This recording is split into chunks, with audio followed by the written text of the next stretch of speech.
నమస్కారం, నా పేరు శివ. అందరూ ఎలా ఉన్నారు ఫ్రెండ్స్? ఇవాళ వీడియోలో ఈపీఎఫ్ ఖాతాదారులకి ఒక ఇంపార్టెంట్ విషయాన్ని నేను చెప్పబోతున్నాను. వీడియోకి వెళ్ళే ముందు ఇలాంటి విషయాలు మీరు మరింత తెలుసుకునే కింద సబ్స్క్రైబ్ బటన్ ఉంది, దాన్ని ట్యాప్ చేసి మన ఛానల్ సబ్స్క్రైబ్ చేసి పక్కన ఉన్న బెల్ బటన్ని యాక్టివేట్ చేయండి. అండ్ అంతేకాకుండా లైక్ చేయండి. లైక్ చేస్తే ఇలాంటి వీడియోస్ అందరికీ చేరుకుంటాయి, చాలామందికి ఉపయోగపడతాయి. So please like.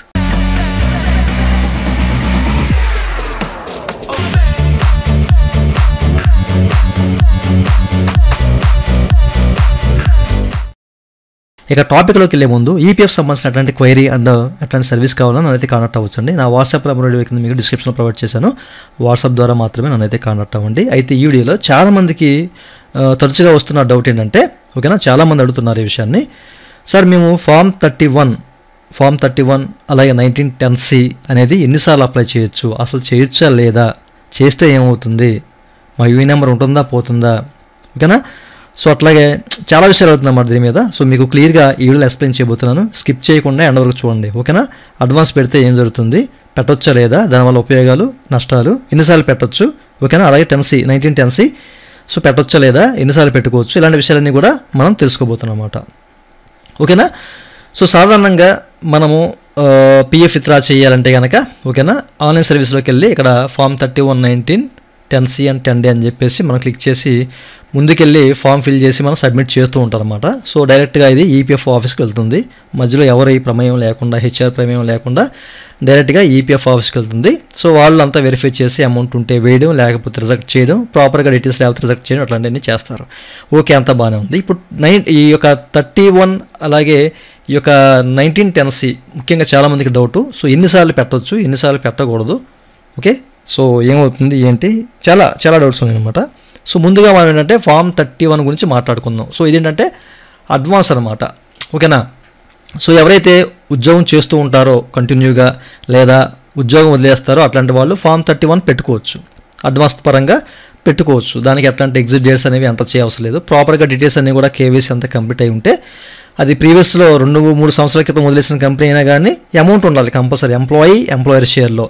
అయితే ఏ షేర్లో ఎంత అమౌంట్ ఎట్లా తీసుకోవచ్చు, ఏ పారా ఉపయోగించి ఎన్నిసార్లు తీసుకోవచ్చు అనేది ప్రీవియస్ వీడియోలో మీకు చెప్పానండి, ఓకే?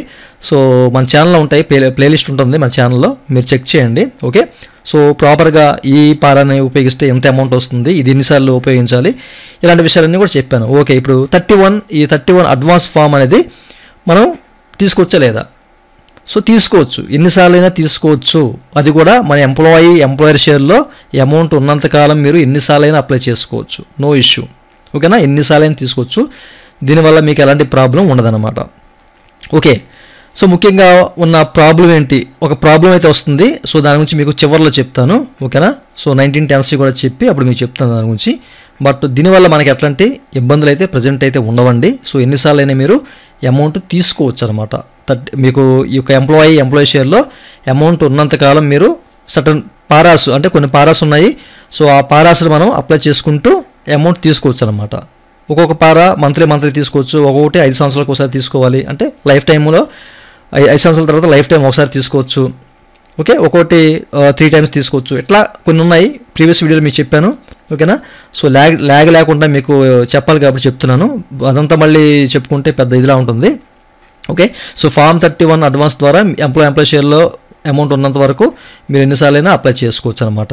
సో ఇందులో అడ్వాంటేజెస్, డిసడ్వాంటేజ్ ఏంటనేది తర్వాత చెప్తాను. అడ్వాంటేజ్ ఏంటంటే ఎవరి దగ్గర అప్పు తీసుకోకుండా, ఓకేనండి, అప్పు తీసుకోకుండా ఎంచక్గా మనం పిఎఫ్ ఫండ్లో ఉన్న అమౌంట్ తీసుకొని ఖర్చు చేసుకోవచ్చు అనమాట, ఓకేనా? అప్పుల పాలు అయిపోకుండా ఉంటాం, ఒకటే మనకి, ఓకే? సో అమౌంట్ మనకేంటంటే ఏదైనా మెడికల్ ఎమర్జెన్సీ ఉన్నప్పుడు మాత్రమే తీసుకోవడం బెటరు, లేదంటే అలా ఉంచుకోవడం బెటరు. ఎప్పుడైనా ఎమర్జెన్సీ వచ్చినప్పుడు ఎంచక్గా అమౌంట్ తీసుకోవచ్చు. బట్ మీ డీటెయిల్స్ అనేవి ప్రాపర్గా ఉన్నాయా లేదా, కేవైసీ ప్రాపర్గా అయిందా లేదా చెక్ చేసుకొని మీరు ఆ పని చేయండి, ఓకేనా? లేకపోతే తర్వాత మీరు ఇబ్బంది పడతారు. ఫామ్ 31 ద్వారా అమౌంట్ ఎన్నిసార్లు అయినా తీసుకోవచ్చు, నో ఇష్యూ, ఎట్లాంటి ప్రాబ్లం ఉండదు, ఓకే? సో ఇది ఓకే.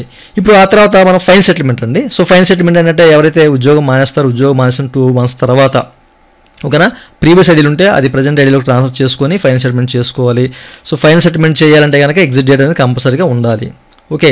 సో ఓకే, సర్వీస్లో ఉండకూడదండి. మనం ఫైన్ సెటిల్మెంట్ చేయాలంటే కనుక సర్వీస్లో ఉండకుండా ఉన్నప్పుడు మాత్రమే ఫైన్ సెటిల్మెంట్ అయితే చేయగలము. సో ఫామ్స్ అనేవి 19 అలాగే మనకేంటంటే 10D. సో మీ అందరి 10C, ఓకేనా? 19 and 10C ఈ రెండు మనం ఒకేసారి అప్లై చేయాలన్నమాట, విడివిడిగా అప్లై చేయడానికి అవ్వదు. ఈరోజు మనం 19 పెట్టి 10 డేస్ తర్వాత లేదా సెటిల్ అయిన తర్వాత 10C పెడతామంటే లేదు. ఓకేనండి, ఈరోజు 19 పెట్టి 10 డేస్ తర్వాత సెటిల్ అయిన తర్వాత 10C పెడతామంటే కుదరదనమాట.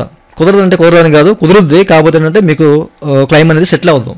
ఓకేనా, అలాంగ్ విత్ 19 అని చెప్పేసి పోతూ ఉంటుంది అనమాట క్లైమ్ అనేది. సో ఎప్పుడైనా మీరు ఫైన్ సెటిల్మెంట్ చేద్దాం అనుకున్నప్పుడు 19, 10C రెండు ఒకేసారి అప్లై చేయాలి. అయితే చాలామందికి ఉన్న డౌట్ ఏంటంటే ఇది ఎన్నిసార్లు అప్లై చేయొచ్చు, 19 ఎన్నిసార్లు పెట్టచ్చు, ఫైన్ సెటిల్మెంట్ ఎన్నిసార్లు పెట్టచ్చు అని చెప్పేసి చాలామందికి doubt. So fine settlement present ఉన్న సిచ్యువేషన్ ప్రకారం ఇంతకుముందు మనకేంటంటే ఒకసారే పెట్టడానికి అవకాశం అయితే ఉండేది. మల్టిపుల్గా మనకి 2 సార్లు పెట్టడానికి అవకాశం అయితే ఉండేది కాదనమాట. మనం ఎన్ని కంపెనీస్లో చేసినా మారినా కానివ్వండి. సో ఒకసారి చేసుకుంటానికి ఇంతకుముందు అవకాశం అయితే ఉండేది. బట్ ఇప్పుడు మీరు ఎంప్లాయ్మెంట్ వదిలేసిన ప్రతిసారి 19, 10C అప్లై చేసి ఈ అమౌంట్ అయితే విత్డ్రా చేసుకోవచ్చు, ఎన్నిసార్లు అయినా పెట్టుకోవచ్చు ఇప్పుడు. ఓకే, సో ఈ అవకాశం అయితే మనకి ఈపీఎఫ్ఓ కల్పించింది. మీకు అర్థమైంది కదా. సో ఒక ఐడిలో వర్క్ చేసి ఎంతో కాలం వర్క్ చేసి సో దాన్ని క్లోజ్ చేసుకోవచ్చు, 19, 10C ద్వారా అప్లై చేసి క్లోజ్ చేసేవచ్చు. ఆ తర్వాత రెండో కంపెనీలో జాయిన్ అవుతారు కదా, సో అక్కడ కూడా మానేసి దాన్ని క్లోజ్ చేసుకోవచ్చు. అయితే దీని ద్వారా మనకి ఏం లాస్ పోతా ఉంటే పెన్షన్, ఫ్యూచర్లో మనకి పెన్షన్ కావాలంటే అవ్వదన్నమాట. ఓకే, ఎందుకంటే సర్వీస్ అనేది మనం ఎక్కడికక్కడ క్లోజ్ చేసుకుంటూ వస్తాం కాబట్టి సర్వీస్ అనేది కోల్పోతాం. ఓకే, సో ఇది ఒక అడ్వాంటేజ్ ఉంటుంది అన్నమాట దీని ద్వారా. ఓకేనా, సో మీరు ఇప్పుడు కూడా మీకు పెన్షన్ కావాలి ఫ్యూచర్లో అనుకుంటే కనుక ఫైన్ సెటిల్మెంట్ చేయొద్దు. ఒక ఐడి నుంచి ఒక ఐడిలోకి మీరు ట్రాన్స్ఫర్ చేసుకుంటూ రండి, అది బెటరు. ఓకే, సో దీని ద్వారా మీకు ఫ్యూచర్లో ఏంటంటే పెన్షన్ వచ్చే అవకాశం అయితే ఉంటుందన్నమాట. అయితే మీరు 19, 10C అనేది ఎన్నిసార్లు అయినా పెట్టుకోవచ్చు. ప్రతి కంపెనీ ఉద్యోగం మానేసిన తర్వాత 2 months వెయిట్ చేసి మీరు ఫైన్ సెటిల్మెంట్ చేసుకుని ఆ యూఏఎన్ నెంబర్ మళ్ళీ వేరే హెచ్ఆర్కి ఇచ్చి మీరు ప్రాసెస్ చేసుకోవచ్చు, నో ఇష్యూ. మీరు ఎన్నిసార్లు అయినా పెట్టుకోవచ్చు, మీకు ఐడి అనేది బతికే ఉంటుంది. ఎన్నిసార్లు మీకు లైఫ్ లాంగ్ యూఏఎన్ నెంబర్ అనేది ఒకటేనండి, ఒక ఆధార్కి ఒకటే యూఏఎన్ నెంబరు. సో దాన్ని మీరు ఎన్నిసార్లైనా వాడుకోవచ్చు, ఎన్ని కంపెనీలైనా జాయిన్ అవ్వచ్చు. బట్ ఐడి మాత్రం ఎస్టాబ్లిష్మెంట్ ఐడి మెంబర్ ఐడి అనేది అదే క్లోజ్ అవుతుంది అనమాట. ఓకే, సో మనం కంటిన్యూషన్గా వాడుకోవచ్చు. అమౌంట్ కూడా 19, 10C అనేది ప్రతి కంపెనీలో తీసుకోవచ్చు అనమాట. బట్ సర్వీస్ అంటే ఈ పెన్షన్ సర్వీసే పోతుంది. ఓకే, మీకు క్లియర్గా అర్థమైంది కదా. 19, 10C రెండు ఒకేసారి అప్లై చేసుకోవాలి ఎప్పుడు కూడాను. ఈ విషయాన్ని మీరు గమనించాలి. 19 తీసుకుంటాను నేను, ఈ 10Cని నేను ట్రాన్స్ఫర్ చేసుకుంటాను తర్వాత కంపెనీలోకి అంటే కుదరదు, మీకు రిజెక్ట్ అయిపోద్ది అనమాట. ఈ విషయాన్ని మీరు గమనించాలి. ఓకే, సో ఇది. అయితే ఇప్పుడు ఫామ్ 31 ద్వారా మనం అమౌంట్ తీసేస్తే మనకు వచ్చే ఇంకొక డిసడ్వాంటేజ్ ఏంటంటే ఇక్కడ 19లో పూర్తిగా అమౌంట్ తీసామనుకోండి, అంటే ఫామ్ 31 ద్వారా ఒక వ్యక్తి అనేది 5 సంవత్సరాలు అబోవ్ సర్వీస్ ఉండి, ఓకేనండి 5 years అబోవ్ సర్వీస్ ఉండి హౌసింగ్ ఆప్షన్ ద్వారా ఈ ఎంప్లాయీ షేర్ మొత్తం ఖాళీ చేసాడండి. ఓకేనా, సో ఖాళీ చేసిన తర్వాత ఫైన్ సెటిల్మెంట్కి అటెంప్ట్ చేశాడు అనమాట. సో ఇక్కడ ఏంటి 19లో అమౌంట్ అంటే ఎంప్లాయీ షేర్లో అమౌంట్ ఉండదు, 10Cలో మాత్రమే అమౌంట్ ఉంటుంది కదా. సో ఇప్పుడు ఫైన్ సెటిల్మెంట్ చేశాడండి, 19 అప్లై చేశాడు అండ్ 10C అప్లై చేశాడు. సో 19, 10C అప్లై చేసినప్పుడు 19 అనేది రిజెక్ట్ అవుతుంది అనమాట, ఎందుకంటే ఇన్సఫిషియెంట్ బ్యాలెన్స్ అని చెప్పేసి పోతుంది, ఎందుకంటే అమౌంట్ ఉంచలేదు కాబట్టి. ఓకే, 19 అయితే అక్కడ సెటిల్ కాలేదు, క్లెయిమ్ రిజెక్ట్ అయిపోయింది. సో దాంతోపాటు 10C కూడా రిజెక్ట్ అయిపోయే ఛాన్స్ అయితే ఉంటుందన్నమాట. ఓకే, సో మనం ఇప్పుడు కూడాను ఎంప్లాయర్ షేర్లో ఎంతో కొంత అమౌంట్ ఉంచాలి ఫైన్ సెటిల్మెంట్ చేసేటప్పుడు, లేకపోతే మీకు ఫ్యూచర్లో ఇష్యూ వచ్చే అవకాశం అయితే ఉంటుందన్నమాట. ఎందుకంటే 19 అనేది మనకు రిజెక్ట్ అయిందంటే ఆటోమేటిక్గా 10C కూడా రిజెక్ట్ అయ్యే ఛాన్స్ 99% ఉంది. 1% అనేది చెప్పలేం, అయిపోవచ్చు. ఓకేనా, సో అది కూడా ఒకటి ఉంది, ఆ 1% చెప్పలేము, బట్ 99% అనేది రిజెక్ట్ అయ్యే ఛాన్స్ ఉంది. కాబట్టి ఫామ్ 31 ద్వారా అమౌంట్ తీసేటప్పుడు ఆలోచించాలి, ఎంప్లాయీ షేర్లో ఎంతో కొంత అమౌంట్ ఉంచండి, లేకపోతే తర్వాత మనకి ఇబ్బంది పడతాం అనమాట. 19 10% ఫైన్ సెటిల్మెంట్ చేసే టైంలో ఇబ్బంది పడతాం. చూసారు కదండి, మీకు క్లియర్గా అర్థమైంది అనుకుంటున్నాను ఈ విషయాలు. ఇంకా మీకు ఏదైనా డౌట్స్ ఉంటే కామెంట్ సెక్షన్లో కామెంట్ చేయండి. పెయిడ్ సర్వీసులు ఉన్నాయి, నన్నైతే కాంటాక్ట్ అవ్వచ్చు. నా వాట్సాప్ నెంబర్ వీడియో మీకు డిస్క్రిప్షన్లో ప్రొవైడ్ చేశాను. ఓకే, ఫామ్ 31 ద్వారా మీరు అమౌంట్ ఎన్నిసార్లు అయినా తీసుకోవచ్చు, ఎంప్లాయీ షేర్లో ఉన్న అమౌంట్ ఉన్నంత కాలము. అలాగే 19 10C కూడా మీరు ఎన్నిసార్లు అయినా తీసుకోవచ్చు, నో ఇష్యూ. ఓకే, కంపెనీ మారినప్పుడు ప్రతిసారి మీరు 2 months హోల్డ్లో ఉండి తీసుకోవచ్చు. బట్ డిసడ్వాంటేజ్ ఏంటి అనేది మీకు చెప్పాను కదా, అది. ఓకే, సో చాలామంది అడుగుతున్నారు కాబట్టి ఈ విషయాలు మీకు క్లియర్గా చెప్తున్నాను. ఓకేనండి, సో ఇలాంటి విషయాలు మీరు ఇంకా తెలుసుకోవాలి, ఈపీఎఫ్ సంబంధించిన నాలెడ్జ్ పెంచుకోవాలంటే కనుక మన ఛానల్ని రెగ్యులర్ ఫాలో అవ్వండి. ముందు సబ్స్క్రైబ్ చేయండి, చాలామంది సబ్స్క్రైబ్ చేయకుండా వీడియో చూస్తున్నారు. So please subscribe. ఓకేనండి, so thank you for watching and జై హింద్.